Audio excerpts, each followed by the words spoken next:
Today we're making my baked spaghetti recipe with over 2 pounds of cheese. It's absolutely delicious and it's full of sausage, ground beef, and it's perfect for leftovers. For the sauce, I like to use a combination of Italian sausage and ground beef.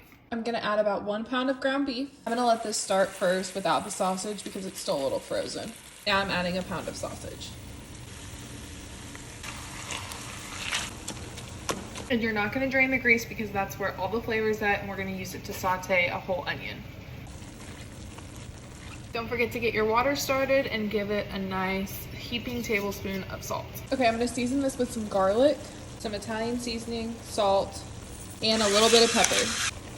Because I have some, I'm gonna add a splash of wine, maybe a little more. Now just let this reduce. And I'm just using store-bought sauce because this recipe is supposed to be somewhat easy. Now you wanna let all these flavors kind of meld together while the pasta boils. Now we're going to drop the pasta. And I'm gonna undercook this by like a minute.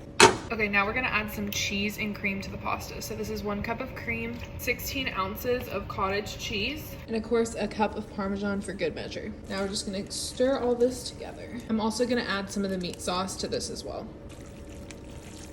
I added about 5 cups of the meat sauce to the spaghetti. Okay, now we're gonna assemble everything starting with some meat sauce in the bottom of a big baking dish. Now we're gonna add about half of the pasta. Now I'm gonna add a layer of about half the mozzarella. Now I'm gonna add in the rest of the pasta and be sure to get all that cottage cheese that kind of sinks to the bottom out of the pan. Now we're gonna finish this with the rest of that meat sauce and of course the rest of that cheese. Now I'm gonna bake this at 375 until it's bubbling and golden.